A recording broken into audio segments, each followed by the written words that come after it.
ఒక ప్రాక్టీస్ ఉంది. అంటే చనిపోయిన వాళ్ళని ఇంట్లోనే కప్పెట్టేవారు. కప్పెట్టినప్పుడు పాదాలు ఉంటాయి కదా, ఆ పాదాల దగ్గర కట్ చేసేసేవారు. ఎందుకంటే వాళ్ళు నమ్మకం ఏంటంటే కొన్ని ఫైండింగ్స్ లో చూస్తుంటారా సార్, అంటే చనిపోయిన బాడీ డికంపోజ్ అవ్వకుండా ఉండడము. ఈజిప్ట్ లోనైతే వాళ్ళు ప్రిజర్వేషన్ కానీ ఒక మమ్మిఫికేషన్ ప్రాసెస్ అని వాళ్ళు చేసేవారు అనమాట. లోపల ఉన్న ప్రేగులని అవి తీసేసి, లేకపోతే మెదడుని పెద్ద కుండ తయారు చేసి దాని లోపల ఈ బోన్స్ అవి పెట్టేసి వాళ్ళు ఏమంటే ఈ చనిపోయిన వాళ్ళు మళ్ళీ నెక్స్ట్ వరల్డ్ లో జీవిస్తారనే ఆ నమ్మకంతో మూవీస్ లో చూపించినట్టు సీక్రెట్ టనల్స్, లాక్స్, పజిల్స్ ఇవన్నీ నిజంగా కూడా ఉండేవా? కోటలు అటువంటివి ఉంటాయి కదండి, వాటిల్లో మనకి కొంచెం సీక్రెట్ టన్నల్స్ అటువంటివి ఉంటాయి. ఎందుకంటే ఎవరైనా శత్రువులు అటాక్ చేసినప్పుడు టెంపుల్ మీద కార్వింగ్స్ ఏవైతే ఉంటాయో నెక్స్ట్ లెవెల్ అనిపిస్తుంది మనకి. మనం మాత్రం ఫారెన్ ని చూసి అబ్సెస్ అవుతుంటాం. మనకి కనపడే వస్తువులే కాకుండా ఒకసారి కంటికి కూడా కనపడని వస్తువుల నుంచి కూడా మనం ఇన్ఫర్మేషన్ గ్యాదర్ చేయాల్సి వస్తుంది అనమాట. కర్సెస్ అరౌండ్ డిస్కవరీస్ ఒక్కోసారి మేము కూడా ఫేస్ చేస్తామండి. నెల్లూరు డిస్ట్రిక్ట్ లో ఒక సైట్ ఎక్స్కవేట్ చేసేదానికి మేము పర్మిషన్ అది తెచ్చుకుని స్టార్ట్ చేసామంటే, యాక్చువల్గా బుద్ధుడి విగ్రహము బుజ్జాలమ్మ అని కొలుస్తారు. అది చేస్తే బుజ్జాలమ్మకి కోపం వస్తుంది, రక్తం కప్పుని చచ్చిపోతారు. మమ్మల్ని ఎక్స్కవేషన్ చేయని కూడా ఆఫ్ చేసేస్తారు అనమాట. లంక బిందెలు అనేవి నిజంగా ఉంటాయి సార్. That is all.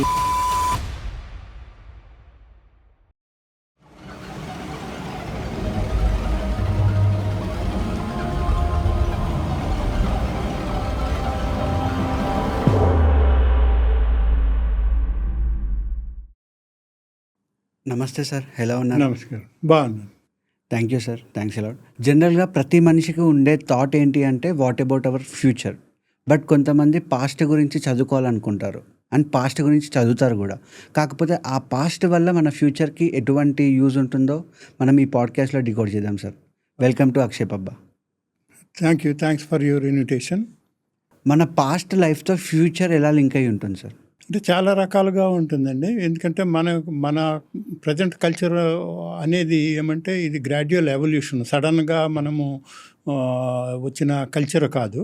అది ఏమంటే మనము ఈ ఎవల్యూషనరీ ప్రాసెస్లో ఏమేమి డెవలప్మెంట్స్ అయినాయి, ఏమి నెగిటివ్ ఫ్యాక్టర్స్ ఉన్నాయి, ఏమి పాజిటివ్ ఫ్యాక్టర్స్ ఉన్నాయని అనేది తెలుసుకోవటం అనేది చాలా ఇంపార్టెంట్ అనమాట. మనము అందులో పాస్ట్ కల్చర్స్ని తెలుసుకుని, అంటే పూర్వకాలపు కల్చర్స్ని తెలుసుకుని మన దాని నుంచి చాలా పాఠాలు నేర్చుకునే దానికి కూడా అవకాశం ఉంటుందన్నమాట. అంటే మీరు చూసి నేర్చుకునేది ఏదైనా ఉందా సార్? అంటే అలాగే చెప్పాలంటే ఒక బెస్ట్ ఎగ్జాంపుల్ ఒకటి చెప్తానండి. అది అంటే ఇండస్ వ్యాలీ సివిలైజేషన్ అని, సింధు నాగరికత అని అందరికీ చాలా తెలిసిన వాళ్ళు ప్రతి చదువుకున్న బుక్స్లోనే అవి చదువుకున్నాం కదా.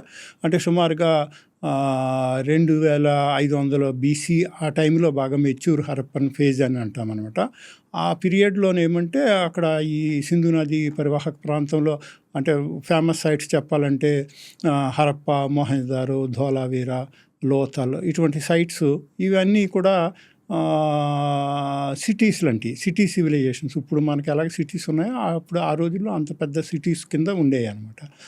ఆ సిటీలో వాళ్ళకి అంటే ప్రపంచంలో ఏమంటే మెయిన్గా 5 సివిలైజేషన్స్ ఉంటాయి. అంటే సింధు నాగరికత ఒకటి, మళ్ళీ మెసొపొటేమియా ఒకటి, ఈజిప్షియన్ సివిలైజేషన్ ఒకటి, చైనీస్ సివిలైజేషన్ ఒకటి, సుమేరియన్ సివిలైజేషన్, అలాగా కొన్ని సివిలైజేషన్స్ ఉన్నాయన్నమాట. వీటిల్లో అన్నిటికంటే కూడా సింధు నాగరికత బాగా అడ్వాన్స్డ్ కింద కన్సిడర్ చేస్తారు.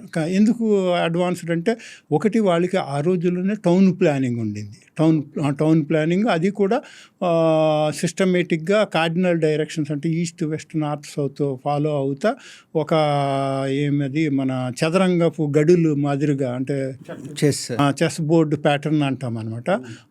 ఆ విధంగా వాళ్ళు సిటీని ప్లాన్ చేసుకుని కట్టేవారు. అదే కాకుండా వాళ్ళకి మెయిన్గా ఏమంటే అండర్ గ్రౌండ్ అంటే భూమి కింద, కవర్డ్ అంటే డ్రైనేజ్ అంతా కవర్డ్ డ్రైనేజ్ ఉండేది, ఓపెన్ డ్రైనేజ్ ఉండేది కాదు. అంటే అది అంత డ్రైనేజ్ సిస్టమ్ కట్టాలంటే వాళ్ళకి సైంటిఫిక్గా కానీ ఇంజనీరింగ్గా కానీ చాలా అడ్వాన్స్డ్ ఉండాలి. ఎందుకంటే మామూలుగా లెవెలింగ్ అది మెయింటైన్ చేయాలి, నీరు పారాలంటే లెవెలింగ్ అది మెయింటైన్ చేయాలి. అదే కాకుండా complete under ground and covered drainage ఉన్నది కదా, దాంట్లోని వాళ్ళు ఒక అడ్వాన్స్ సిస్టమ్ వాడారు. ఎందుకంటే అండర్ గ్రౌండ్ డ్రైనేజ్ మనం కూడా ఇక్కడ చూస్తూ ఉన్నాం. ప్రతి సందులోని ఏమంటే ఈ వానాకాలం వచ్చేటప్పటికి అన్నీ బ్లాక్ అయిపోయి నీళ్ళు ఎక్కడికి వెళ్ళలేదని వాళ్ళు మళ్ళీ దాంట్లోంచి మట్టి తీసి బయటేసి ఇదంతా చేస్తూ ఉంటారు. అది వాళ్ళకి అది లేదండి. అది లేదు. ఎందుకంటే వాళ్ళు వాడిన సిస్టమ్‌ని మనం నేర్చుకోలేదు. వాళ్ళకేమంటే ఒక సంప్ సిస్టమ్ అని ఉండింది. వాళ్ళేమంటే ఈ మ్యాన్ హోల్స్ క్లీనింగ్‌కి అదంతా ఉండటమే పాటు సంప్ అని ఈ డ్రైనేజీ దీంట్లో ఆ పాతలో అక్కడక్కడ ఇటుకలతోటి కట్టిన గోతులు సంప్ అంటాం కదా మనం, అలాగా గొయ్యిలాగా పెట్టేవారనమాట. ఓకే. పెడితే ఏమవుతుందంటే వాటర్ తోటి పాటు సెడిమెంటు, సాలిడ్ మెటీరియల్ ఫ్లో అవుతున్నప్పుడు సెడిమెంట్ అదంతా సంపలో ట్రాప్ అవుతుందండి. ఓన్లీ వాటర్ ఒకటి లోపలికి వెళ్ళి పైన మొత్తం ప్యూర్ వాటర్ ఫ్లో అవుతూ ఉంటుంది అనమాట. అంటే అప్పుడు ఇది డ్రైనేజ్ బ్లాక్ కాదు. వాళ్ళు పీరియాడికల్గా ఆ సంపలోని ఏదైనా ఉన్నదంతా తీసేసి ఎంప్టీ చేసేవారు అనమాట. అలాగా వాళ్ళు అండర్ గ్రౌండ్ డ్రైనేజ్ సిస్టమ్ మంచిగా ఇది ఏమి ఇబ్బంది లేకుండా చేసుకున్నారు. కానీ మనం దాని నుంచి ఏం పాఠాలు నేర్చుకోలేదు. మనం ఏ టౌన్కైనా వెళ్ళండి, మీరు చూసేది ఇదే. వానాకాలం వచ్చిందంటే నీళ్లు ఫ్లో కాకుండా అవన్నీ బ్లాక్ అయిపోతాయి. ఎందుకు? We have not learned how to use the sump system. అలాగా మనకు పాత కల్చర్స్ చదువుకుని చాలా విషయాలు తెలుసుకోవచ్చండి. అలాంటిది ఇంకోటి ఏదైనా మీరు నేర్చుకుంది ఉందా సార్? అంటే మేము నేర్చుకునేదంటే మామూలుగా అప్పుడు అంటే మేము as a archaeologist usually study the various aspects, whether they are అంటే మంచి ఉండొచ్చు, చెడు ఉండొచ్చు, ఏదైనా కూడా మేము దాంట్లో చూస్తూ ఉంటాం అన్నమాట. వాళ్ళు దాంట్లో ఏమైనా అడ్వాన్స్మెంట్ ఉన్నదా, వాళ్ళు ఎంత అభివృద్ధి చెంది ఉన్నారని, లేకపోతే ఇప్పుడు ఈవెన్ అంటే ఏం నేర్చుకున్నారని అంటే ఈవెన్ మనము ఇప్పుడు పూర్వకాలము స్ట్రక్చర్స్ అవి కట్టేవారు. సిమెంట్ కానీ సున్నం కానీ ఇటువంటి ఏం వాడకుండా ఫ్రీ స్టాండింగ్ స్ట్రక్చర్స్. ఇప్పుడు ఏమైనా టెంపుల్స్ అవి తీసుకున్నా మీకు 700 years, 800 years, 1000 years ఉన్నాయి. అవి అలాగే చెక్ చెదరకుండా అలాగే ఉన్నాయండి. మనం ఇప్పుడు సిమెంట్ తోటి కట్టిన స్ట్రక్చరు ఒక 50 years తర్వాత ఎలాగ ఉంటుందో, దానికి ఎన్ని బీట్లు వచ్చేస్తాయో, ఎలాగైపోతుందో కూడా మనకు తెలియదు. అది అలాగా సైన్స్ అక్కడ మనం పూర్వీకుల నుంచి నేర్చుకోవాల్సిన సైన్స్ చాలా ఉంటుందండి. ఇప్పటి వరకు మీరు విన్న ఆర్ చూసిన మోస్ట్ షాకింగ్ ఫైండింగ్ ఏంటి సార్ ఆర్కియాలజీలో? అంటే షాకింగ్ ఫైండింగ్ కంటే కూడా మనం ఒక మంచి ఇంట్రెస్టింగ్ ఫైండింగ్ అని చెప్పాలంటే, అంటే ఇప్పుడు ఈ ఆర్కియాలజీలో ఏమంటే మేము మన పూర్వీకులు వాడిన వస్తువుల నుంచి వాటి నుంచి ఇన్ఫర్మేషన్ సేకరిస్తూ ఉంటాం అనమాట. ఈ దీంట్లోనే ఏమంటే కొన్ని లక్షల సంవత్సరాలు, 10 లక్షల సంవత్సరాలు, 20 లక్షల సంవత్సరాల పూర్వం వాడిన వస్తువుల్ని వాటిని కూడా స్టడీ చేసి మేము ఇన్ఫర్మేషన్ గ్యాదర్ చేస్తూ ఉంటాం. ఓకే. గ్యాదర్ చేసి ప్రాసెస్లో ఏమంటే మనము అది అంటే మనకి కనపడే వస్తువులే కాకుండా ఒక్కోసారి మనకి అసలు కంటికి కూడా కనపడని వస్తువుల నుంచి కూడా మనం ఇన్ఫర్మేషన్ గ్యాదర్ చేయాల్సి వస్తుంది అనమాట. వాళ్ళు కల్చర్ కానీ వాళ్ళు ప్రాక్టీసెస్ కానీ తెలుసుకునేదానికి. ఇటువంటి దాంట్లో కేటగిరీలో మీకు ఒక మంచి ఎగ్జాంపుల్ చెప్పాలంటే ఈజిప్ట్లో షానిడార్ కేవ్ అని, అంటే ఇరాక్లో షానిడార్ కేవ్ అని ఒక కేవ్ ఉన్నదండి. ఆ కేవ్ ఒక 40,000 years బ్యాక్ అక్కడ నియాండర్తల్స్ అని, అంటే మనము హోమోసేపియన్స్ అనమాట, మన స్పీసీస్. మనకంటే ముందర ఉన్న స్పీసీస్ని నియాండర్తల్స్ అంటాం. అంటే అరౌండ్ 40,000 years అప్పటికి అలా మెల్లమెల్లగా ఎక్స్టెంట్ అయ్యారు. వాళ్ళు ఆ కేవ్లో నివసించేవారు అనమాట, గ్రూప్ అంతా నియాండర్తల్స్. వాళ్ళు ఏమంటే అక్కడ నివసించడమే కాకుండా వాళ్ళు ప్రాక్టీస్ ప్రకారం ఎవరైనా చనిపోతే ఆ కేవ్లోనే కాచిపెట్టేవారు. అక్కడ ఆ కేవ్ని ఎక్స్కవేట్ చేసిన రాల్ఫ్ సోలకీ అనే ఆయన ఆర్కియాలజిస్టు ఏం చేశారంటే, ఎక్స్కవేషన్ చేసినప్పుడు ఆ స్కెలిటన్ ఉన్నది కదా, ఆ స్కెలిటన్ అవన్నీ కలెక్ట్ చేసిందే కాకుండా ఆ స్కెలిటన్ కింద ఉన్న మట్టి కొంత, మళ్ళీ ఆ చుట్టూ ఉన్న మట్టి కొంత కలెక్ట్ చేసి వాటిని ఎనాలిసిస్ కొంత ప్రాసెస్ చేసి దాంట్లో నుంచి పాలన్ అనాలిసిస్ అంటాం. అంటే పాలన్ అంటే పిప్పొడని, ఆ పిప్పొడిని సేకరించి అనాలిసిస్ చేశాడు. ఆయన తెలుసుకున్నది ఏంటంటే ఈ స్కెలిటన్ కింద చాలా థిక్ కాన్సన్ట్రేషన్ ఆఫ్ పాలన్ ఉన్నదనమాట. చాలా ఎక్కువ కాన్సన్ట్రేషను ఈ స్కెలిటన్ కింద చాలా ఎక్కువ పాలన్ కాన్సన్ట్రేషన్ ఉన్నది. ఆ పక్కనేమో పాలన్ కాన్సన్ట్రేషన్ లేదు. దాన్ని బట్టి తెలిసింది ఏంటంటే వాళ్ళు ఆ చనిపోయిన మనిషిని కప్పెట్టే ముందర ఫ్లవర్స్ తోటి ఒక బెడ్ ఆఫ్ ఫ్లవర్స్ అరేంజ్ చేసి, పూల పాన్పు అంటాం కదా, పూల పాన్పులాగా అరేంజ్ చేసి దాని మీద చనిపోయిన అతన్ని పెట్టి కప్పెట్టేశారు. కప్పెట్టేస్తే ఇప్పుడు 40,000 ఇయర్స్ అయిపోయింది, మనకు అక్కడ పువ్వులు లేవు, కనపడవు, ఏమి కనపడవు, కళ్ళకి ఏమి కనపడలేదు. అయినా కూడా ఈ పాలన్ అనాలిసిస్ చేసిన వలన వాళ్ళు ఎంత శ్రద్ధగా తీసుకుని వాళ్ళు ఎంత శ్రద్ధాభక్తులతోటి చనిపోయిన అతన్ని కప్పెట్టారు అనేది తెలిసింది. అదే కాకుండా రెండోది ఏమంటే ఫ్లవర్స్కి ఎప్పుడు కూడా సీజన్స్ ఉంటాయి. అంటే మ్యాంగో ఒక సీజన్లో ఫ్లవర్స్ వస్తాయి, లేకపోతే నీము అదే మన వేప చెట్టు అది సీజన్ అంటాం. సీజనాలిటీ ఉంటుంది. వాటిని అనాలిసిస్ చేసి స్టడీ చేసి ఐడెంటిఫికేషన్ చేయడంతో ఏ సీజన్లో ఆ బరియల్ చేశారు 40,000 ఇయర్స్ బ్యాక్ మనకి ఏం కనపట్టలేదు, కంటికి ఏం కనపడే దాంట్లో ఎక్కడ ఏం లేదు. కానీ బట్ మనం అంత డీటెయిల్డ్గా మనం ఇన్ఫర్మేషన్ తీసుకురాసి వచ్చేదానికి ఆ ఆర్కియాలజీలో అవకాశం ఉంటుంది అనమాట. అది నాకు ఆ వర్క్ చాలా ఇంట్రెస్టింగ్ అనిపించింది. కొన్ని ఫైండింగ్స్లో చూస్తుంటారా సార్, అంటే చనిపోయిన బాడీ డికంపోజ్ అవ్వకుండా ఉండడము, బాడీ ఎటువంటి ఇంటాక్ట్ అవ్వకుండా ఉండడం? అంటే అవి మామూలుగా ఈజిప్ట్లోనైతే వాళ్ళు ప్రిజర్వేషన్ కానీ ఒక మమ్మిఫికేషన్ ప్రాసెస్ అని వాళ్ళు చేసేవారు అనమాట. లోపల ఉన్న ప్రేగులని అవి తీసేసి లేకపోతే మెదడుని మమ్మిఫికేషన్ మమ్మీ అంటాం కదా, ఈజిప్షియన్ మమ్మీ అని, అది దాన్ని మమ్మిఫికేషన్ అంటారు. అది సైంటిఫిక్ ప్రాసెస్ అనమాట. అది ఎలా చేసేవారు అనేది కూడా ఈజిప్ట్ వాటిలో పిరమిడ్స్ లోపల ఆ పెయింటింగ్స్లోనే అవి చూపిస్తారు. అంటే ఎలా చేసేవాళ్ళు సార్ అది? వాళ్ళు అంటే ఈ పొట్టలో ఉన్న ఇంటెస్టైన్స్ అని ఇటువంటి అవన్నీ తీసేసేవారు అనమాట. తీసేసి ఈవెన్ బ్రెయిన్లోది కూడా ముక్కులో నుంచి తీసేసేవారు, బ్రెయిన్ లోపలిది తీసేసి వాటిని కొన్ని రకాల కెమికల్స్ తోటి వాటితోటి ఈ లైమ్ అని ఇటువంటి వాటితోటి అదిని ఫిలప్ చేసి అప్పుడు తర్వాత పైన ఒక క్లాత్ రిబ్బన్ లాంటి క్లాత్ అనమాట. అది సెవరల్ మైల్స్ ఉంటుంది, 2-3 మైల్స్ లెంత్ ఉంటుంది అనమాట. ఆ కెమికల్ పూసి దాన్ని అంటే ఆ రిబ్బన్ కూడా డెకరేటెడ్గా దాని మీద మనం ఇక్కడ మన హైదరాబాద్లో మ్యూజియంలో చూస్తే తెలుస్తుంది, దాని మీద పెయింటింగ్స్ అయ్యి ఉంటాయి, డిజైన్స్ అయ్యిని దాన్ని చుట్టి ప్రిజర్వేషన్ చేసేవారు అనమాట. అలాగే మన ఇండియాలో కూడా ఇక్కడ గోవాలో సెయింట్ ఫ్రాన్సిస్ జేవియర్ ఓల్డ్ గోవాలో చర్చి ఉన్నదండి. దాంట్లో ఆ సెయింట్ ఫ్రాన్సిస్ జేవియర్ది బాడీని ప్రిజర్వ్ చేశారు. అంటే నాకు ఎగ్జాక్ట్గా తెలియదు కానీ అబౌట్ 300 ఇయర్స్ ఏదో అది బాడీని ప్రిజర్వ్ చేశారనమాట. కానీ అంటే ప్రిజర్వ్ చేయాలంటే కొన్ని కెమికల్స్ అది వాడాల్సి ఉంటుందండి.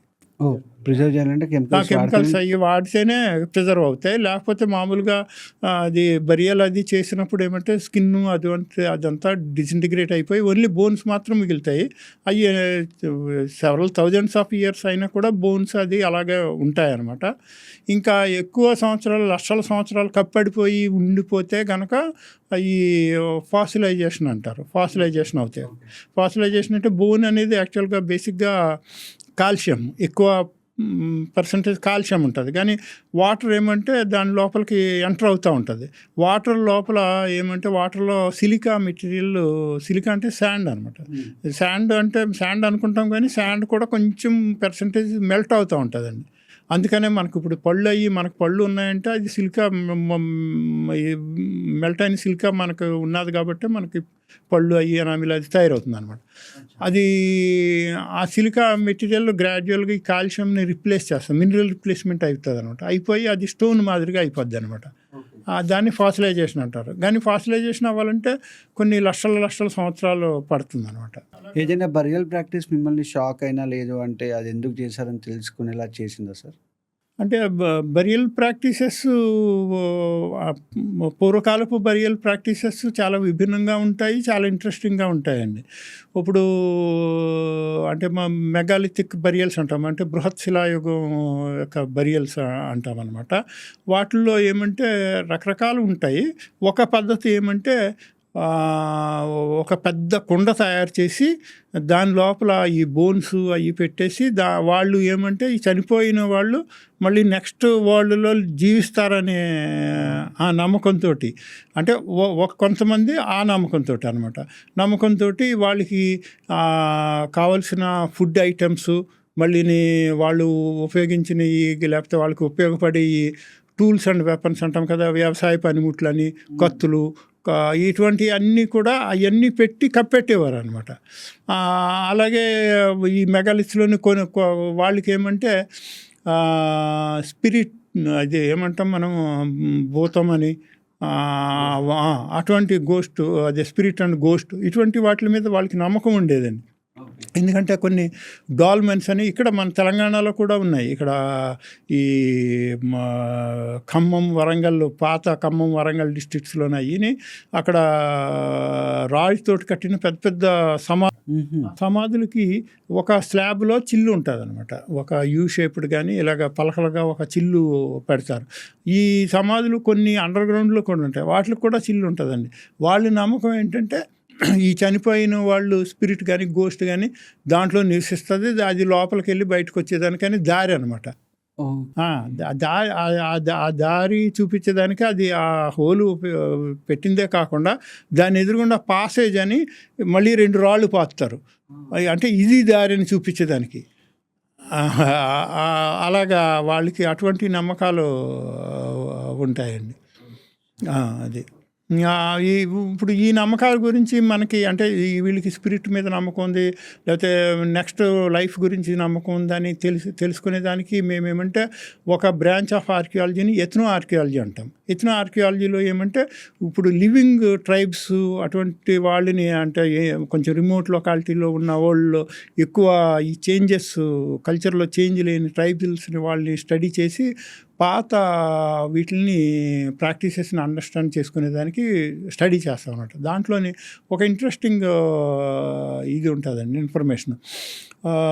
అంటే అబౌట్ 1940s ఆ టైంలో ఒక బ్రిటిష్ ఆఫీసరు వేరియర్ ఎల్విన్ అని, అంటే ఆంథ్రోపాలజిస్ట్ అనమాట, ఆయన కొన్ని ట్రైబల్స్ని స్టడీ చేశారు.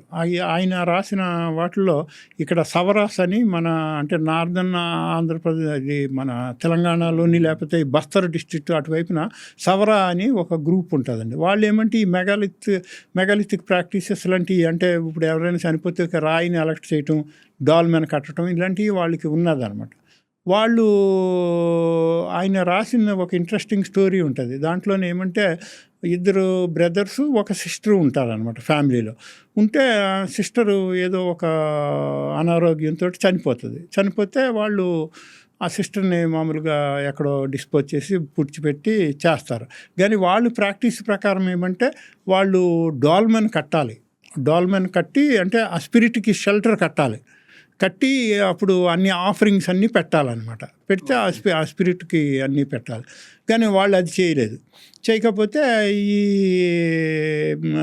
ఆ బ్రదర్స్కి రోజును ఆ చనిపోయిన వాళ్ళ సిస్టరు కల్లోకి వచ్చి,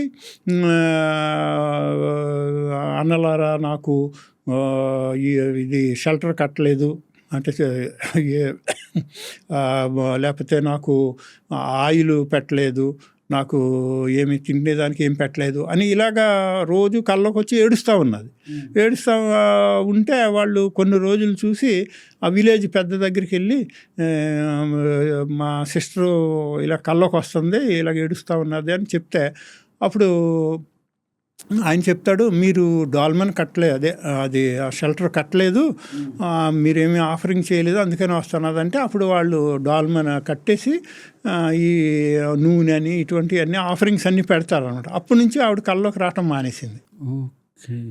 అది అలాగనమాట. అలాగా మేము ఈ ఎథ్నో ఆర్కియాలజీలో ఈ లివింగ్ ప్రాక్టీసెస్ చదివితే అప్పుడు మనకు అర్థమవుతుంది, అంటే డాల్మెన్ ఎందుకు కడతారు, అసలు హోల్ ఎందుకు పెడుతున్నారు అనేది మనకు అక్కడేమి రాసి ఉండదు. ఏమి ఆ డాల్మెన్ మనకేం చెప్పదు, మనం అర్థం చేసుకోవాలంటే ఇలాంటివి చూడాల్సి వస్తుంది. ఇంకా అలాగే బరియల్ ప్రాక్టీసెస్లో చూడాలంటే చాల్కోలిథిక్ పీరియడ్ అని, అంటే అది తామ్ర శిలాయుగం అని వచ్చేమో, అంటే కాపరు వాడేవారు, లిత్ అంటే స్టోను వాడేవారు. అది అంటే చెప్పాలంటే ఇప్పటికి ఒక 4000 years బ్యాక్ అదని. అంటే ఈవెన్ ఇండస్ వ్యాలీ సివిలైజేషన్ కూడా చాల్కోలిథిక్కే. అక్కడ వాళ్ళకి ఐరన్ తెలియదండి, ఇనుము అసలు తెలీదు, అంతా కాపరే వాడుకునేవారు అక్కడ. ఈ అంటే డక్కన్ ఏరియాలోని, అంటే ఈ మహారాష్ట్ర, ఈ కర్ణాటక, ఈ ఏరియాలో ఉండే చాల్కోలిథిక్ కమ్యూనిటీస్లో ఒక ప్రాక్టీస్ ఉంది. అంటే చనిపోయిన వాళ్ళని ఇంట్లోనే కప్పెట్టేవారు. నియోలిథిక్లో కూడా అంతేనండి, ఇంట్లోనే కప్పెట్టేవారు, లేకపోతే ఇంటి పక్కనే దగ్గరలోనే కప్పెట్టుకునేవారు అనమాట. కప్పెట్టినప్పుడు ఏమంటే వాళ్ళు ఈ బాడీకి ఉన్న ఈ పాదాలు ఉంటాయి కదా, ఆ పాదాల దగ్గర కట్ చేసేసేవారు. పాదాలు దొరకవు అనమాట. మనకి చాలకృతిక్ బరియల్ని ఎక్స్కవేట్ చేస్తే చాలాసార్లు చాలా వాటిల్లో మనకి ఈ కాళ్ళు ఈ పాదాలు దొరకవండి. ఇక్కడ దాకా దొరికితే వాళ్ళు కట్ చేసి తీసేసేవారు. ఎందుకంటే వాళ్ళు నమ్మకం ఏంటంటే వీళ్ళని అది అంటే అవి ఉంటే వెళ్ళిపోతారని. వాళ్ళు ఏమంటే వాళ్ళు కంపెనీలోనే వాళ్ళ దగ్గరే ఉంచుకోవాలని, చనిపోయిన వాళ్ళని కూడా మన దగ్గరే ఉండాలి అనే నమ్మకంతో ఇంట్లో కప్పెట్టుకునేవారు. మళ్ళీ వాళ్ళు వెళ్ళిపోకుండా వాళ్ళు కాళ్ళు కట్ చేసేవారు. అలాగే మనము ఇలాగా పాత ప్రాక్టీసెస్ అవి తెలుసుకోవాలంటే ఈ సవరాస్లోనే ఇంకొక అటు ఉన్నది. వాళ్ళు అంటే అసలు డాల్మెన్ అని ఇది ఎందుకు కడతారనేది అది తెలియాలంటే వాళ్ళు ఈ రోజుల్లో కూడా ఈ మెన్హిర్ అని ఇటువంటి మెన్హిర్ అంటే ఒక నిలువుగా పాతిన రాయి అనమాట, పెద్దది, ఒక 10 అడుగులు అలాగ ఉంటుంది. మనకి హైదరాబాద్ యూనివర్సిటీలో కూడా ఒకటి ఉన్నదండి, మెన్హిర్ అంటాం.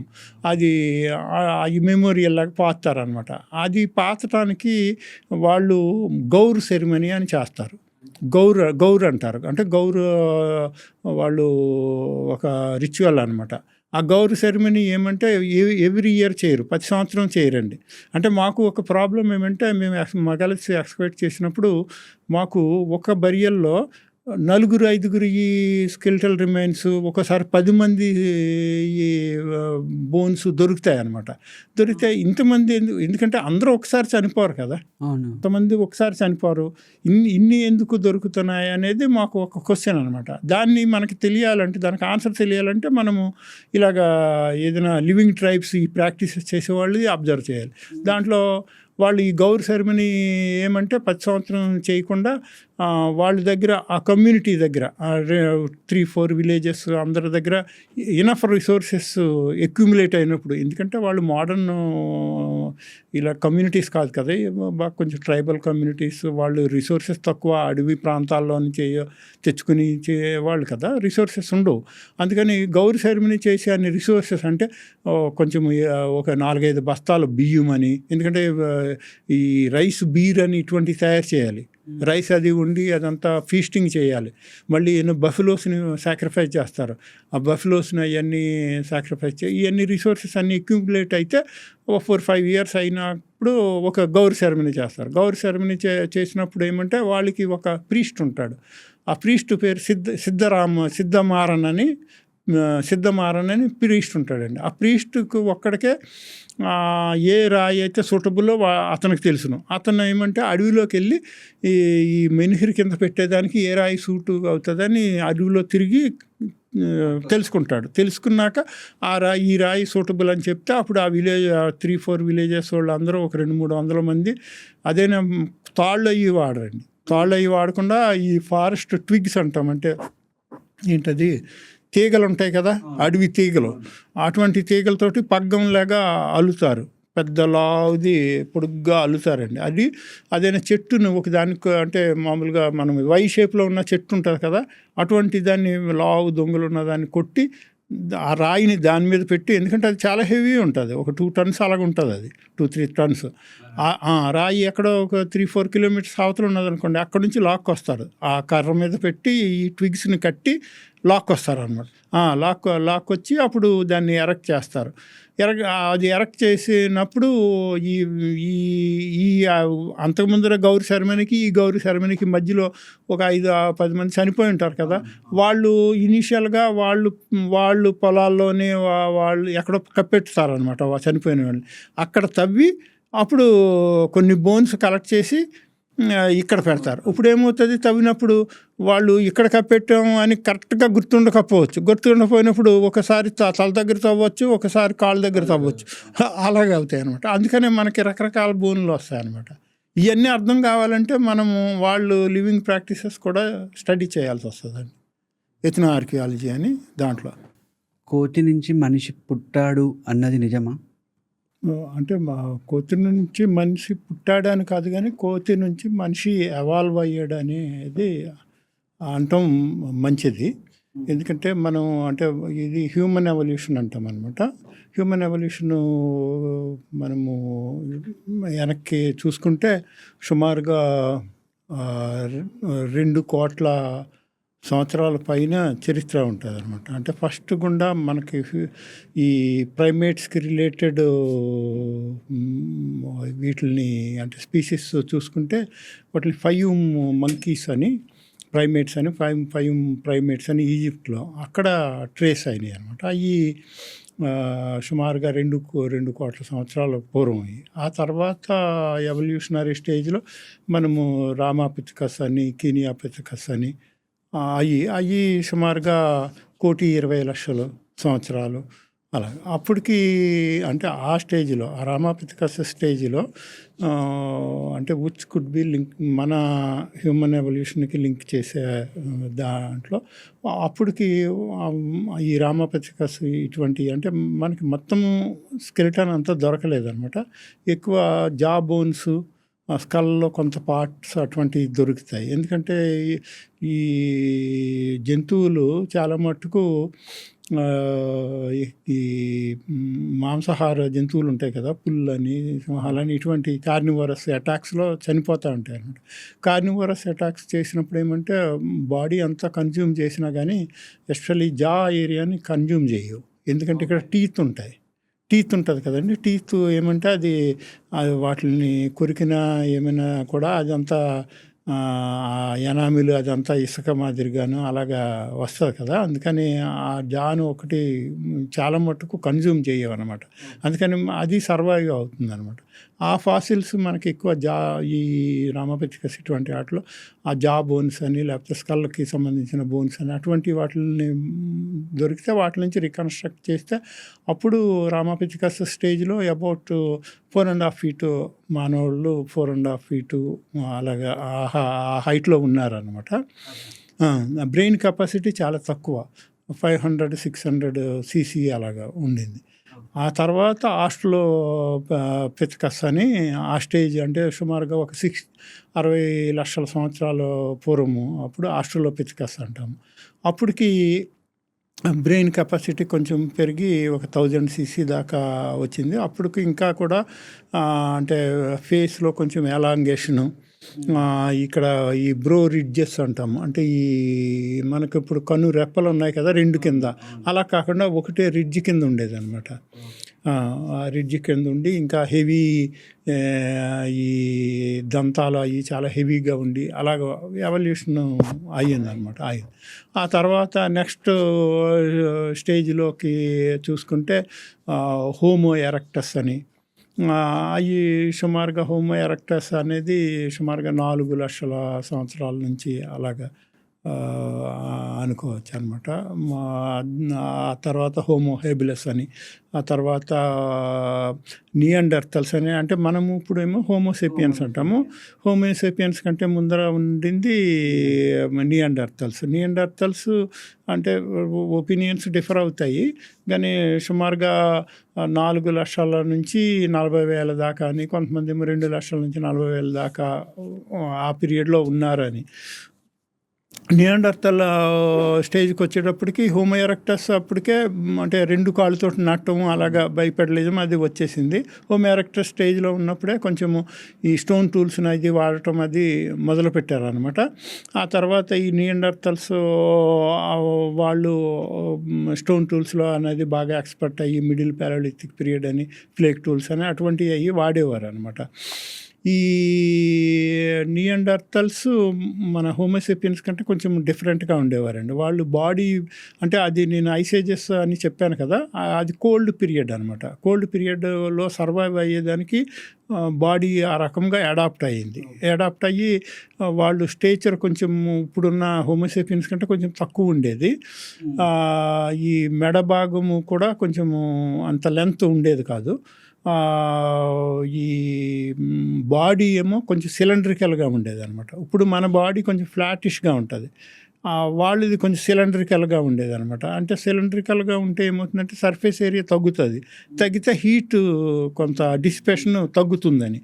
వాళ్ళ బ్రెయిన్ కెపాసిటీ మాత్రం మనది ఇప్పుడైతే 1400 to 1500 cc బ్రెయిన్ క్యావిటీ అంటాం. అంటే 1.5 లీటర్ బ్రెయిన్ క్యావిటీ మంది. నియాండర్తల్స్కి కొంచెం ఎక్కువ ఉండేదండి, 1550 నుంచి 1600 cc దాకా బ్రెయిన్ కెపాసిటీ ఉండేది. అంటే అది క్యావిటీ పెద్దదే కానీ బ్రెయిన్ అంత ఉండేదని ఆధారాలు అక్కడ దొరకలేదు అనమాట. ఎందుకంటే కోల్డ్ క్లైమేటిక్ కండిషన్లో వాళ్ళకి ఆ బ్రెయిన్ ఇది కాపాడేదానికని అలాగా ఉండేదన్నమాట. వాళ్ళకి నోస్ కూడా పెద్దది ఉండేదండి, బాగా పెద్ద, అంటే కోల్డ్ గాలి పీల్చినప్పుడు ముక్కు లోపల వేడెక్కి ఊపిరితిత్తుల్లోకి వెళ్ళేదానికి అనమాట. అంటే చల్లదనం ఊపిరితిత్తులోకి వెళ్లకుండా కాపాడేదానికి అలాగా ఉండేదన్నమాట. ఇటువంటి మార్పు అలాగా గ్రాడ్యువల్గా మార్పులు వస్తూ ఉన్నాయన్నమాట. తర్వాత హోమోసేపియన్స్కి వచ్చేటప్పటికి ఇక్కడ ఈ బ్రో రిడ్జ్ డిజపేర్ అయిపోయింది. ఓన్లీ సెపరేట్ 2 ఐబ్రోస్ వచ్చినాయి. ఓన్లీ హోమోసేపియన్స్ హ్యావ్ దిస్ చిన్, మెంటల్ ఎమినెన్స్ అంటాం. ఈ చిన్ అనేది ఓన్లీ హోమోసేపియన్స్లోనే ఉంటుంది అనమాట. మిగతా ఎర్లియర్ స్పీసీస్లో ఈ చిన్ అనేది ఉండదు అనమాట. అలాగే గ్రాడ్యువల్గా ఏ జంతువు అయినా కూడా అలా గ్రాడ్యువల్గా ఎవల్యూషన్ అవుతాయండి.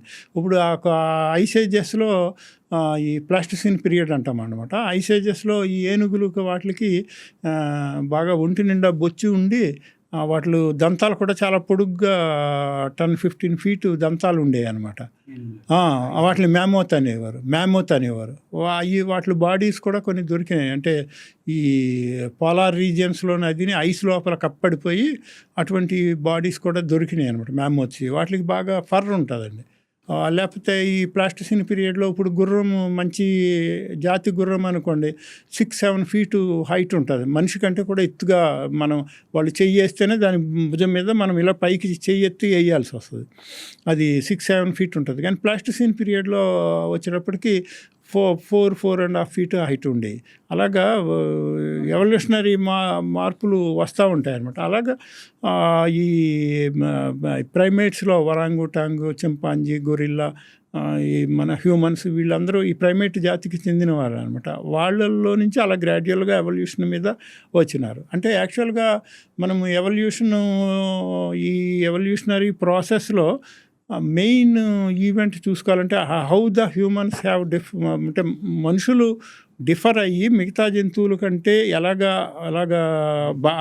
కల్చరల్గా అభివృద్ధి చెందారు అనేది చూడాలంటే, తెలుసుకోవాలంటే మనకి ఈ ఎవల్యూషనరీ ప్రాసెస్లో చూస్తే మెయిన్ రోల్ ప్లే చేసింది. అంటే ఈవెన్ మెంటల్గా కూడా మన అంత ఇంటెలిజెన్స్ మనకి వచ్చిందంటే దానికి మెయిన్ కారణం ఏంటంటే ఈ థంబ్ అండి. Thumb played important role in the whole evolutionary process. అంటే కొన్ని క్లైమేటిక్ చేంజెస్ వలన దీని సవన్నా ల్యాండ్స్ అంటాం కదా, అంటే కొంత ఎక్కువ గడ్డి ఉంటుంది అన్నమాట, చెట్లు తక్కువ, సవన్నా ల్యాండ్స్. అటువంటి ఏరియాస్లోని ఈ ప్రైమేట్స్ వీటి సర్వైవల్ కోసము ఈ చెట్లు ఎక్కటం అవి మొదలు పెట్టినాయి అనమాట.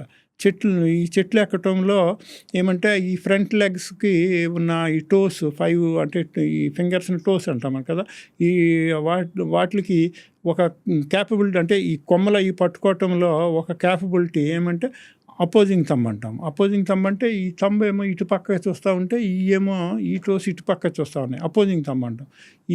అది డెవలప్ అయిందనమాట. డెవలప్ అయినప్పుడు ట్రీ క్లైంబింగ్ యాక్టివిటీస్ ఎక్కువైనాయి. ఇలా దీంట్లో ఏమంటే హోల్డ్ డెవలప్ అయింది, దేన్నైనా పట్టుకునే కెపాసిటీ వచ్చింది. అదే కాకుండా ఈ చెట్లు ఎక్కువ ఎక్కడంలో ఈ పై కొంచెం చేతులు హ్యాండ్స్ మాదిరిగా రీఆర్గనైజ్ అయ్యేటప్పటికి కింద లెగ్స్ 2 కాళ్ళ మీద నట్టడం, 2 కాళ్ళ మీద నుంచోవటం, ఇటువంటి మొదలు పెట్టినాయి అనమాట. దాని మీద గ్రాడ్యువల్గా మనిషి హోమో ఎరెక్టస్ లాగా స్ట్రైట్ వాకింగ్ మనిషిలాగా స్ట్రక్చర్ లాగా ఎవాల్వ్ అయినాడు అనమాట. ఇలాగ మార్పు వచ్చిందంటే అది అంత సింపుల్ మార్పు కాదండి. ఎందుకంటే ఇప్పుడు క్వాడ్రపెడ్స్ అంటాం, 4 పాదాల మీద నడిచే జంతువులు ఉంటాయి. వాటికి స్పైనల్ కార్డు స్ట్రైట్గా హార్జాంటల్గా ఉంటుంది. అంటే అది హార్జాంటల్ స్పైనల్ కార్డు వచ్చి హెడ్కి అటాచ్ అవ్వాలి. ఎందుకంటే ఇక్కడ మిడిల్లో ఆబ్లాంగేటా ఉంటుంది కదా, అంటే ఇది బ్రెయిన్ స్టెమ్ ఎక్స్ట్రా ఉంటుంది కదా, అది దీంట్లోకి మన స్పైన్లోకి వెళ్ళాలి. అంటే అటాచ్మెంట్ అలాగ ఉన్నది. అది ఇప్పుడు ఇలాగ మారాలంటే ఇక్కడ ఫొరామన్ మ్యాగ్నమ్ అని ఇక్కడ హోల్ ఉంటుంది స్కల్ కింద, అది మైగ్రేట్ కావాలండి. స్కల్ కిందకి మనకి కింద ఉన్నది, అదే జంతువుకి అయితే వెనకాలకు ఉంటుంది. మరి ఆ ఫొరామన్ మ్యాగ్నమ్ అది గ్రాడ్యువల్గా మైగ్రేట్ అవ్వాలన్నమాట. ఇటువంటి మార్పులన్నీ మనకి ఫాసిల్ రికార్డులో దొరుకుతాయి. అందుకనే మనం ఏమంటే ఆ సైంటిఫిక్ ఆధారాలను పెట్టుకునే మనిషి అంటే పుట్టాడని కాదు కానీ కోతి లాంటి ప్రైమేట్స్ నుంచే ఎవాల్వ్ అయ్యాడని చెప్పుతాం అనమాట. ఆర్కియాలజీని బేస్ చేసుకొని హిస్టరీని రాయడం కరెక్ట్ అంటారా? అది 100% కరెక్ట్ అండి. ఎందుకంటే ఒకటి నేను చెప్పాను కదా, historical period, pre historic period అంటాం. హిస్టారికల్ పీరియడ్లో మనం ఎంతో కొంత రాసేదానికి రిటర్న్ రికార్డ్స్ ఉంటాయి. పాత గ్రంథాలని, ఇన్స్క్రిప్షన్స్ అని, లేకపోతే కాయిన్స్ మీద ఇది రాతలని అలాగా ఏటి ఉంటాయి. కానీ ప్రీ హిస్టారిక్ పీరియడ్కి అంటే 6000 years కంటే ఇంకా వెనక్కి వెళ్ళిపోయినప్పుడు ప్రీ హిస్టారిక్ పీరియడ్లో మనకి ఇటువంటి ఆధారాలు ఏమీ కూడా ఉండవు అనమాట. అటువంటిప్పుడు ఏమంటే మనం ఆర్కియలాజికల్ మెథడ్స్ వాడే మనము మన మానవుల చరిత్రని రాసుకోవాల్సి వస్తుంది. అందుకని తప్పదండి. అంటే ప్రీ హిస్టారిక్ పీరియడ్లోనే అనే కాదు, హిస్టారికల్ పీరియడ్లోనైనా కూడా మనం చాలాసార్లు ఆర్కియలాజికల్ మెథడ్స్ ఉపయోగించి వాడాల్సి వస్తుంది. ఇప్పుడు ఫర్ ఎగ్జాంపుల్ మనము ఒక రాజ్యం గురించి చరిత్ర రాస్తున్నాం అనుకోండి, మనం మామూలుగా ఇన్స్క్రిప్షన్స్ మీద వాటి మీద ఆధారపడి రాస్తాం. ఇన్స్క్రిప్షన్స్లో ఏముంటాయి, మామూలుగా రాజుగారు ఏమేమి యుద్ధాలు చేశారు, ఎవరి మీద ఇది విజయం సాధించారు, లేకపోతే ఏ గుళ్ళు గోపురాలు కట్టించారు, దాన ధర్మాలు ఏం చేశారు, ఇటువంటివే ఉంటాయి. అంతేగాని దాంట్లోని మామూలు కామన్ పీపుల్ ఎలాగ ఉన్నారు, వాళ్ళు ఏమి మామూలుగా తిండి ఏమి తింటున్నారు, వాళ్ళ లైఫ్ ఎలాగుంది, ఇటువంటి డీటెయిల్స్ ఏమి కామన్ పీపుల్ గురించి ఏమి రాదు మనకంటే. అది పార్షియల్ హిస్టరీయే వస్తుంది. మనకి కామన్ పీపుల్ హిస్టరీ కూడా తెలియాలంటే మనం అప్పుడు ఏమంటే ఆర్కియలాజికల్ మెథడ్స్ వాడాలి. మనం ఎక్స్కవేషన్స్ అవి చేసి అప్పుడు వాళ్ళు హౌసెస్ ఎలాగున్నాయి, వాళ్ళు ఎలాగ నివసించేవారు, వాళ్ళు ఏమి తిండి తినేవారు, వాళ్ళు బరియల్ ప్రాక్టీసెస్ ఎలాగున్నాయి, ఇవన్నీ తెలుసుకునేదానికి అవకాశం ఉంటుంది అనమాట. అంటే హిస్టారికల్ పీరియడ్లోనైనా ప్రీ హిస్టారిక్ పీరియడ్లోనైనా. మూవీస్లో చూపించినట్టు సీక్రెట్ టనల్స్, లాక్స్, పజిల్స్ ఇవన్నీ నిజంగా ఏన్షియంట్ టైంలో ఏవైతే మూవీస్లో చూపిస్తారో ఇవన్నీ నిజంగా కూడా ఉండేవా మీరు ఎక్స్ట్రావేషన్ చేసినప్పుడు? కోటలు అటువంటివి ఉంటాయి కదండి, వాటిల్లో మనకి కొంచెం సీక్రెట్ టన్నల్స్ అటువంటివి ఉంటాయి. అదే కాకుండా కొంచెం వాళ్ళు దగ్గర ఉన్న నిధులని ఇటువంటి వాటిని కూడా కొంత సీక్రెట్గా పెట్టేదానికి. ఎందుకంటే ఎప్పుడైనా ఎవరైనా శత్రువులు అటాక్ చేసినప్పుడు వాటిల్లో అవి ఈజీగా శత్రువులు చేతుల్లోకి వెళ్లకుండా అలా కొంచెం సీక్రెట్గా పెట్టేదానికి కూడా అలాగంటి ఛాంబర్స్ అయ్యిని కోటల్లో అరేంజ్ చేసేవారు. అటువంటివి ఉండేవి.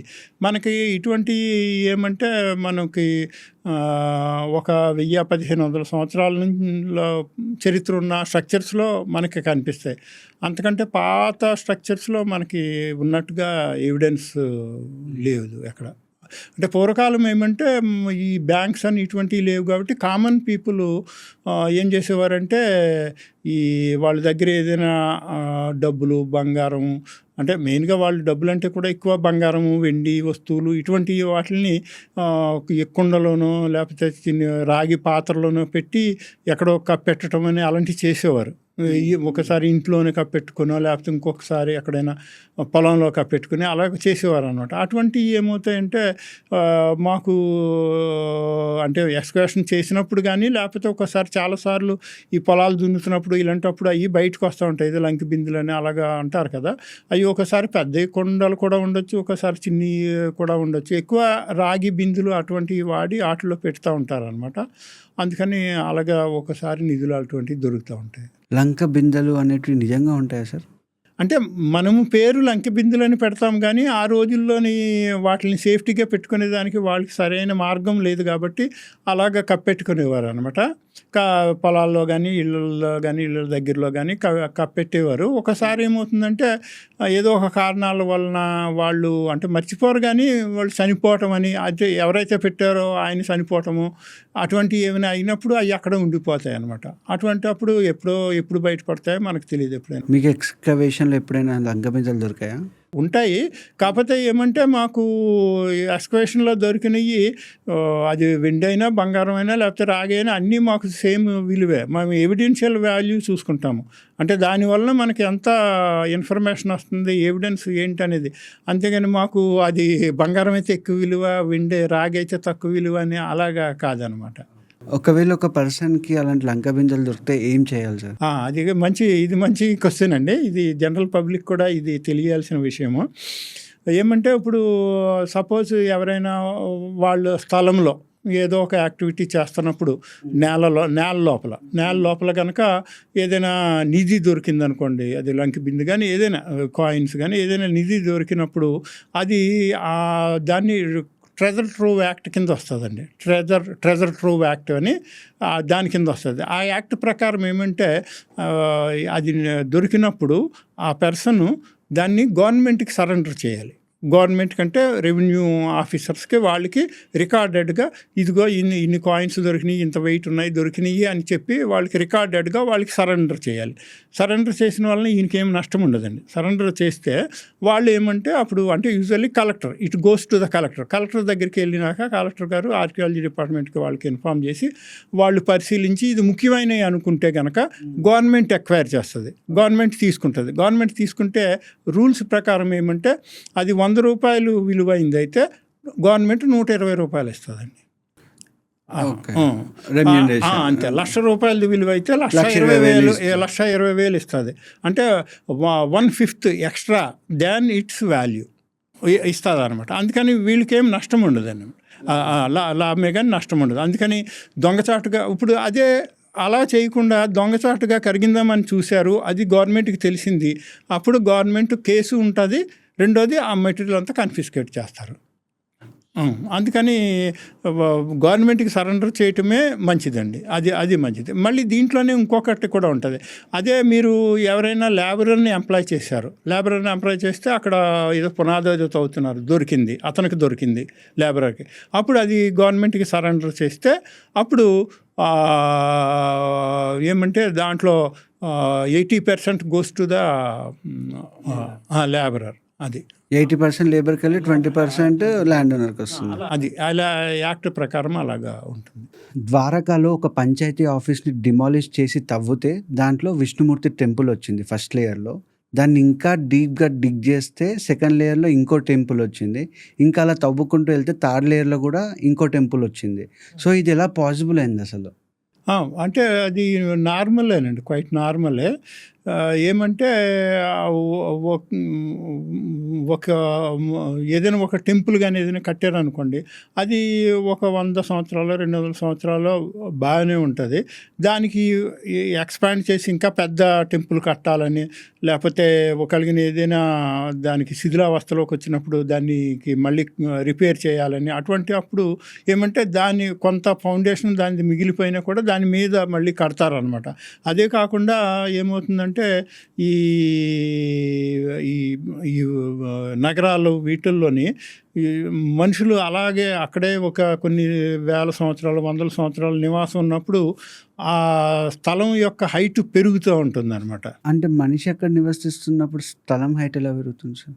అయితే పెరుగుతుందంటే ఇప్పుడు ఒక ఊరు ఉన్నదనుకోండి, దాంట్లోకి రకరకాల మెటీరియల్ రోజు ఊర్లోకి వస్తూ ఉంటుంది. అంటే ఇప్పుడు ఏదైనా ఇల్లు కట్టుకోవాలనుకోండి, ఇటుకలని, ఇసుకని, సిమెంట్ అని ఇలాగా రకరకాల మెటీరియల్, లేకపోతే వంట చేసుకునే దానికి అంటే పూర్వకాలం అయితే కట్టెలని ఇటువంటివి తెచ్చేవారు. లేకపోతే వ్యవసాయదారులు వాళ్ళు ధాన్యం అని ఇటువంటివి అన్నీ తెచ్చి వాటిని మళ్ళీ ప్రాసెస్ చేసినాక ఆ పుట్టు అది పక్కన డిస్కార్డ్ చేయటము, లేకపోతే వంటలు వండిన తర్వాత బూడిద అదిని ఇళ్ళ పక్కన పాడేయటము, ఇటువంటివి చేసేవారు అనమాట. అదే కాకపోయినా పూర్వకాలం ఈ సిమెంట్ అటువంటివి లేకుండా మట్టితోటి ఇల్లు కట్టుకునేవారు కాబట్టి అది వాటి లైఫ్ తక్కువ ఉండేది. ఓ 20 years 50 years అలాగ ఉండేది. అప్పుడు కొంచెం శిథిలావస్థకు వస్తే వాళ్ళు ఏం చేసేవారంటే వాటిని నేలని లెవెల్ చేసేసి మళ్ళీ దాని మీద ఇల్లు కట్టుకోవటం. అలాగా రోజు మెటీరియల్ ఆ శాబిటేషన్లోకి రోజు మెటీరియల్ వస్తూ ఉంటుంది, బయటికి వెళ్ళే మెటీరియల్ తక్కువ అండి.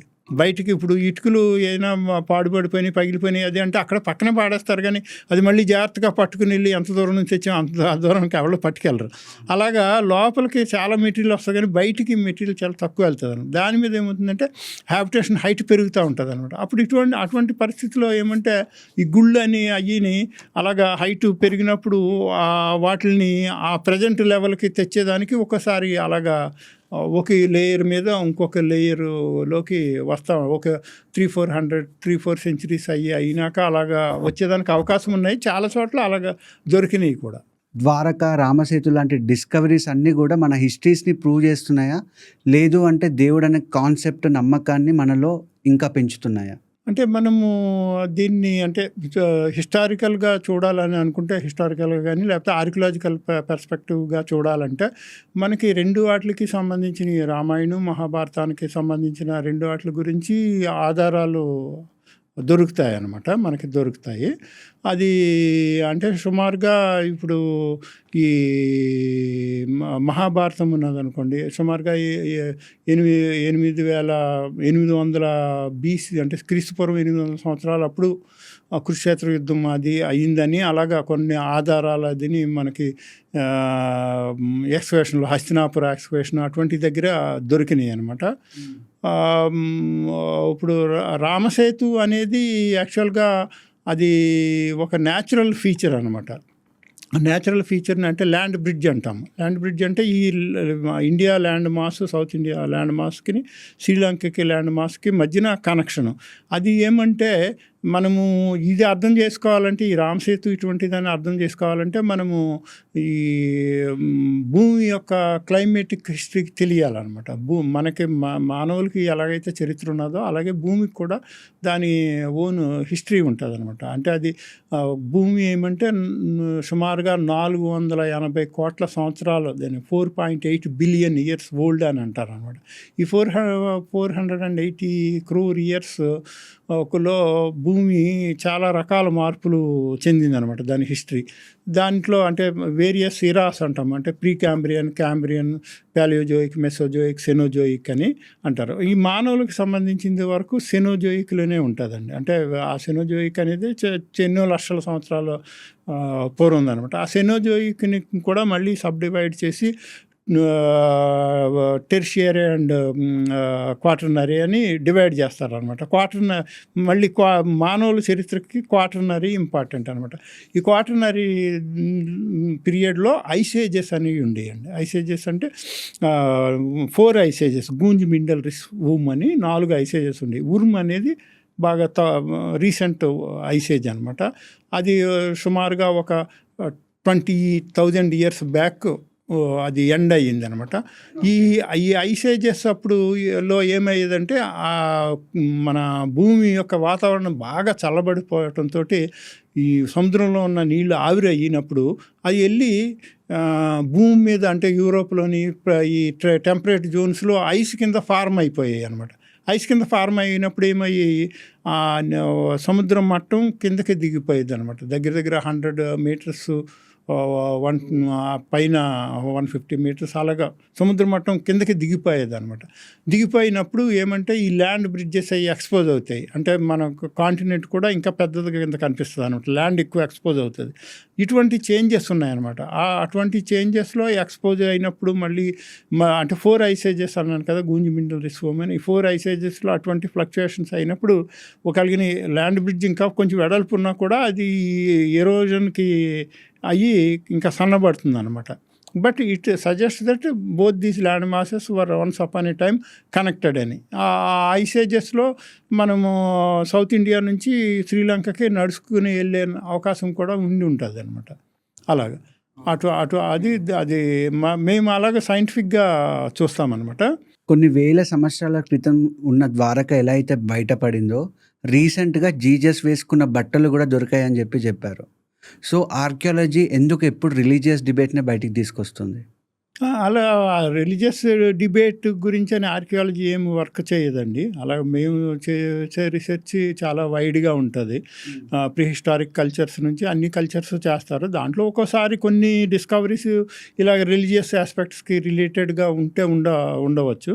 అంటే ఈ అంటే ఈ ద షరౌడ్ ఆఫ్ జీసస్ అనేది అది అంటే సైంటిస్టులు వీళ్ళు చేసిన పరీక్షల్లో ఆయన బాడీ మీద కప్పబడి ఉన్నట్టుగా కొన్ని ఆధారాలు అవి దొరికినాయి అని మళ్ళీని దాన్ని డేటింగ్ చేయటము ఇటువంటివి చేశారనమాట. అది అలాగే రిలీజియస్గా రిలేటెడ్ అయ్యి ఉండొచ్చు, కానీ ఆర్కియాలజిస్ట్స్ చేసే వర్క్ మేజర్ వర్క్ రిలీజియన్కి సంబంధించింది ఏమి ఉండదండి. మేము కల్చర్స్ తెలుసుకునేదానికి, అంటే ఈ మానవుల యొక్క జీవిత విధానాలు, సంస్కృతి ఎలాగ ఉండింది అని అటువంటి వాటి గురించి అని తెలుసుకునే దానికే ప్రయత్నం ఎక్కువ ఉంటుంది అనమాట. దాంట్లో ప్రీహిస్టారిక్ కల్చర్స్ ఉంటాయి. ప్రీహిస్టారిక్ కల్చర్స్లో అంటే హిస్టారికల్ పీరియడ్, ప్రీహిస్టారిక్ పీరియడ్ అంటాం. హిస్టారికల్ పీరియడ్ అంటే మనము రైటింగ్ అది స్టార్ట్ చేసిన పీరియడ్ నుంచి, అంటే మానవులు ఏదైనా కూడా ఈజిప్షియన్ రైటింగ్ కానీ, లేకపోతే మెసోపోటేమియన్ రైటింగ్ కానీ, లేకపోతే ఇండస్ వ్యాలీ స్క్రిప్ట్ కానీ, ఏదైనా కూడా ఏది తీసుకున్నా కూడా ఎట్ ద మోస్ట్ క్రీస్తు పూర్వం 4000 సంవత్సరాల దాకానే వెళ్తుందండి. అంటే ఇక్కడ మనకి క్రీస్తు శకం 2000 సంవత్సరాలు, అక్కడ 4000 అంటే 6000 సంవత్సరాలు దే హిస్టారికల్ పీరియడ్. అప్పుడు అంతకు ముందర హిస్టరీ తెలియాలంటే మనకేమి రిటర్న్ రికార్డ్స్ లేవు, అప్పటికి రైటింగ్ తెలియదు అనమాట. అందుకని మేము అదేం ప్రీహిస్టారిక్ పీరియడ్ అంటాం. ప్రీహిస్టారిక్ పీరియడ్ ఏమంటే దగ్గర దగ్గర 30 lakh years హిస్టరీ ఉన్నది. స్టోన్ ఏజెస్ అని, అంటే రాతి యుగాలని, ఇటువంటివి లక్షల సంవత్సరాలు చరిత్ర ఉంటుంది అనమాట. వాటిలో అలాంటి స్టడీస్ అవన్నీ చాలా అవుతూ ఉంటాయండి. కానీ వాటిని అంటే జనరల్ పబ్లిక్ అంత ఇంట్రెస్ట్ ఉండకపోవచ్చు, అది అకాడమిక్గా ఇంట్రెస్ట్ ఉన్న వాళ్ళకే తెలుస్తుంది. అందుకని ఈ రిలీజియస్ ఏమైనా న్యూస్ బయటకు వస్తే వీళ్ళు అసమానం ఇదే చేస్తున్నారని ఇంప్రెషన్ ఉంటే ఉండొచ్చు, కానీ అది అలాగా కాదండి. మామూలుగా మేము చేసే రీసెర్చ్ మేజర్ పార్ట్ ఇటువంటివి ఉంటాయి. Culture most of the findings ఎందుకని అన్నీ అండర్ వాటర్లోనే ఉంటాయి? లేదండి, అంటే అన్నీ అండర్ వాటర్లో ఉండవు. కొన్ని అండర్ వాటర్ సైట్స్ అని, కొన్ని ఫైండింగ్స్ అని ఉంటాయి. అసలు అండర్ వాటర్లోకి ఈ సైట్స్ ఎలాగ వెళ్ళినాయి అనేది యాక్చువల్గా క్వశ్చన్. అన్నీ అని కాదు, కానీ కొన్ని సైట్స్ అయినా అండర్ వాటర్లోకి ఎలాగ వెళ్ళినది అని. అంటే ద్వారకాదే ఎగ్జాంపుల్ తీసుకుందాము. అంటే ఈ అంటే మన ఇండియాలో ఈ ద్వారకా ఒక well known under water site. అలాగే ఇంకా ఈజిప్ట్ అని, డయాస్కోరియా అని, అలాగే ఈజిప్ట్లోని అలెగ్జాండ్రియా సిటీ అది కూడా కొంత భాగం ఒక భూకంపం వచ్చినప్పుడు ఓ సిటీలో కొంత భాగం వాటర్ కిందకి వెళ్ళిపోయిందంట. అంటే ఈ ల్యాండ్కి ఏమంటే ఈ భూమి యొక్క పొరలు ఉంటాయి కదా, అవి ఒకటే రకంగా ఉండవండి, కాన్స్టెంట్గా ఉండవు. దాంట్లో చేంజెస్ వస్తూ ఉన్నాయి. ఈ అంటే కాంటినెంటల్ డ్రిఫ్ట్ థియరీ అని ఇటువంటివి ఉన్నాయన్నమాట. ఏమైనా కానీ పొరల్లో చేంజెస్ వస్తూ ఉంటాయి. అవి పెద్ద చేంజెస్ వచ్చినప్పుడు భూకంపాలు అనేవి అవి వస్తాయి. దాంట్లోనే ఇటువంటి అప్పుడు ఏమంటే 2 రిజల్ట్స్ ఉంటాయండి. అంటే సబ్సిడెన్స్, అప్లిఫ్ట్మెంట్ అని. సబ్సిడెన్స్ అంటే భూమి కొంత పొరలు అడుక్కి వెళ్ళిపోతాయి. అప్లిఫ్ట్మెంట్ అంటే పైకి నెట్టబడతాయి. అంటే ఇప్పుడు హిమాలయ పర్వతాలు ఉన్నాయి, అవి లిఫ్ట్ మౌంటైన్స్ అనమాట. అప్లిఫ్ట్మెంట్ ఎందుకంటే ఈ గోండ్వానా ల్యాండ్ అనేది మన అంటే ఈ ఇండియన్ కాంటినెంట్ ఇది ఉన్నది కదా, సబ్ కాంటినెంట్, ఈ ఏరియా అంతా కలిపి గోండ్వానా ల్యాండ్ అంటారు అనమాట. ఈ గోండ్వానా ల్యాండ్ వెళ్ళి ఏషియన్ ప్లేట్లోకి గుద్దుకున్నప్పుడు అది ఆ ప్రెషర్కి గ్రాడ్యువల్గా పైకి లెగిసి పొరలు వచ్చి ఈ హిమాలయ పర్వతాలు అవి ఏర్పడినాయి అనమాట. అవి అప్లిఫ్ట్మెంట్ అంటాం. ఇటువంటి అయినప్పుడు ఒకసారి కొన్ని సిటీస్ అంటే మేము కోస్టల్ ఏరియాలో ఉన్న సిటీస్ అయ్యి సబ్మర్జ్ అవుతాయి అన్నమాట. అందుకని మనకి సబ్మర్జ్డ్ సిటీస్ కూడా ఉంటాయి, చాలా ఉంటాయండి. ఎక్స్కవేషన్స్ అవి చేస్తూ ఉంటారు అక్కడ కూడా. కర్సెస్ అరౌండ్ డిస్కవరీస్, ఏదైనా డిస్కవరీ స్టార్ట్ చేద్దాము అంటే కర్స్ ఉందని చెప్పి, ఏదో పాపం జరుగుతుంది స్టార్ట్ చేస్తుందని చెప్పి మీరు ఏదైనా ఆగిపోయింది ఉందా? అంటే మాకైతే అలా కర్స్ అని ఏమీ ఆగిపోలేదు, కానీ అంటే అటువంటి ఎగ్జాంపుల్స్ ఉన్నాయి చెప్పాలంటే. ఇప్పుడు ఈజిప్ట్లో టుటన్ఖామెన్ టోంబ్ అనేది తవ్వకాలు చేసినప్పుడు హోవర్డ్ కార్టర్ అని ఆయన తవ్వకాలు చేస్తూ ఉన్నాడు అనమాట. ఆయన చేస్తూ ఉన్నప్పుడు ఆయన కొలీగ్ ఒక ఆయన చనిపోయాడు. ఆ డిస్కవరీ అయిన కొన్ని రోజులకి ఏదో మలేరియాతో ఏదో దోమ కుట్టి దాంతో. కానీ జనాలు ఏమంటే టుటన్ఖామెన్ కర్స్ తోటి చనిపోయాడని చెప్పి కొన్నాళ్ళు ఎక్స్కవేషన్ స్టాప్ చేసింది కూడా ఉన్నదనమాట. అటువంటివి కొన్ని చోట్ల అయినవి ఉన్నాయి. అంటే అది కర్సని కాదు కానీ అలాగా భయపడి చేసినవి ఉన్నాయి. మాకు ఒకసారి మేము కూడా ఫేస్ చేస్తామండి. అంటే కర్సని కాదు కానీ మేము ఒకటి ఇక్కడ నెల్లూరు డిస్ట్రిక్ట్లో ఒక సైటు ఎక్స్కవేట్ చేసేదానికి మేము పర్మిషన్ అది తెచ్చుకుని స్టార్ట్ చేసాం అన్నట్టు. బుద్ధిస్ట్ సైట్ అది, బుద్ధుడు విగ్రహం ఉన్నది. ఇంకా కొంత ఇది అక్కడ స్తూపం కానీ లేకపోతే చైత్యాలని ఇటువంటివి ఉండే ఆధారాలు ఉన్నాయని అక్కడ ఎక్స్కవేషన్ స్టార్ట్ చేసాం. కానీ స్టార్ట్ చేసినాక ఒక 10 days ఎక్స్కవేషన్ చేసేటప్పటికి ఆ విలేజర్స్ అందరూను అంతకుముందరేమో ఒప్పుకుని చేయండి అన్న వాళ్ళే వాళ్ళకి ఏదో అనుమానాలు వచ్చి మమ్మల్ని ఆఫ్ చేసేసారు అనమాట. చేయొద్దు ఇక్కడ, అది చేస్తే అంటే వాళ్ళు బుజ్జాలమ్మ అని ఆ దేవుణ్ణి కొలుస్తారు. అంటే యాక్చువల్గా బుద్ధుడి విగ్రహము, వాళ్ళు ఏదో ఫిమేల్ అనుకుంటారో ఏమో, బుజ్జాలమ్మ అని కొలుస్తారు. అది చేస్తే బుజ్జాలమ్మకి కోపం వస్తుంది, రక్తం కక్కుని చచ్చిపోతారు, అది ఇది అని చెప్పి మమ్మల్ని ఎక్స్కవేషన్ చేయకుండా ఆఫ్ చేసేసారు అనమాట. అలాగా ఒకసారి అవుతూ ఉంటాయండి. అంటే మీరు ఎప్పుడు అలాంటి డ్రెస్ వేసుకుంటారా సార్? అంటే అది మామూలుగా ఎక్స్కవేషన్ అయినప్పుడు మాకు ఇది ఎందుకంటే ఎక్కువ పాకెట్స్ ఉంటాయండి ఈ జాకెట్లో. మా దగ్గర చాలా రకాల ఎక్విప్మెంట్స్ ఉంటాయన్నమాట. కొన్ని మెజరింగ్ టేప్స్ అని, కెమెరాకి అవసరమైన ఎక్విప్మెంట్ అని, మ్యాగ్నెటిక్ కంపాస్ అని, లేకపోతే ఎక్స్ప్లోరేషన్లో అయితే GPS ఇన్స్ట్రుమెంట్స్ అని, ఇటువంటి ఇన్స్ట్రుమెంట్స్ అవన్నీ ఉంటాయన్నమాట. అందుకని మేము కన్వీనియంట్గా ఉండేదానికి ఇటువంటి జాకెట్ కానీ అంటే ఎక్కువ పాకెట్స్ ఉండేలాగా చూసుకుంటాం. లేకపోతే పౌచ్ పెట్టుకుంటాము. అంటే షూస్ ఈజ్ కంపల్సరీ. షూస్ అయితే అదైనా high ankle shoes are better. ఎందుకంటే దానివలన 2 అడ్వాంటేజ్లు ఉంటాయండి. ఒకటి ఏమంటే మెయిన్గా స్నేక్ బైట్స్, స్నేక్ బైట్ కాలకుండా హై యాంకిల్ షూస్ వేస్తామన్నమాట. అది రెండోది ఏమంటే ఒకసారి కొండలో అలాంటి ఎక్కాల్సి వచ్చినప్పుడు ట్విస్ట్ అవ్వకుండా ఉంటుంది అనమాట. అందుకని అంటే లెదరు, ప్రిఫరబుల్లీ లెదరు. ఇప్పుడు ఈ రోజుల్లో వచ్చి నైక్ అని ఇటువంటి నైలాన్ మెటీరియల్ ఉంటుంది కదా, అవి పని చేయవండి. అవి మాకు పనిచేయవు. అది ఎందుకు పనిచేయదంటే అది మనము ఈ ఏరియాల్లోకి వైల్డర్నెస్లోకి వెళ్ళినప్పుడు అక్కడ గడ్డి, కొన్ని మొక్కలు చిన్న ఉండల్లాగా కాయలు ఉంటాయి, ముళ్ళు కాయలు, అవన్నీ ఇట్లా గుచ్చుకుంటాయండి. గుచ్చుకుని అన్నీ దాంట్లోకి అంటుకుపోతాయి. ఆ షూ అంతా అంటుకుపోతుంది అనమాట. అందుకని అవి సూట్ కావు. అలాగా కొన్ని అంటే సూటబుల్ ప్రికాషన్స్, కొంచెం హ్యాట్ అని. అండ్ దెన్ మేము హ్యాట్ అంటే ఎక్కువ ఎండకి ఎక్స్పోజ్ కాకుండా, సన్ ఇది కాకుండా. రెండోది ఏమంటే మనము we have to keep sufficient water with us. ఎప్పుడు అంటే ఎంత టైం పడుతుందని ఎస్టిమేట్ వేసుకుని సఫిషియంట్ వాటర్ మేము అక్కడ దొరుకుతుందో లేదో కనుక్కొని, దొరకదంటే మామూలుగా కొండల్లోనే వాటిలో సెలయేర్లు అవి ఉంటాయి, పర్వాలేదు. అవి లేవు, దొరకదు అని అంటే మాత్రం మనం సఫిషియంట్ వాటర్ పట్టుకెళ్ళాలి. రెండోది ఏమంటే అంటే out of field experience you would know these things. ఎక్కువ ఏదో ఒక తీపి పదార్థం పెట్టుకోవాలంటే షుగర్ కానీ లేకపోతే ఏమైనా చాక్లెట్స్ కానీ, anything which is related to sugar material అది తింటూ ఉండాలండి. ఎండలో ఎక్కువ ఎక్స్పోజర్ అయినప్పుడు మనకి డీహైడ్రేషన్ కాకుండా ఇది కొంత అంటే అటువంటివి తింటే ప్రాబ్లం ఉండదండి. లేకపోతే యూరిన్ ప్రాబ్లం అటువంటివి వస్తాయన్నమాట. అందుకని తీపి ఎక్కువ తింటూ ఉండాలి. ఏది లేకపోతే పంచదార అయినా తింటాం మేము ఎండలో తిరుగుతూ ఉంటే మాత్రం. అవి కొంత ఫీల్డ్ ఎక్స్పీరియన్స్ మీదే తెలుస్తాయి.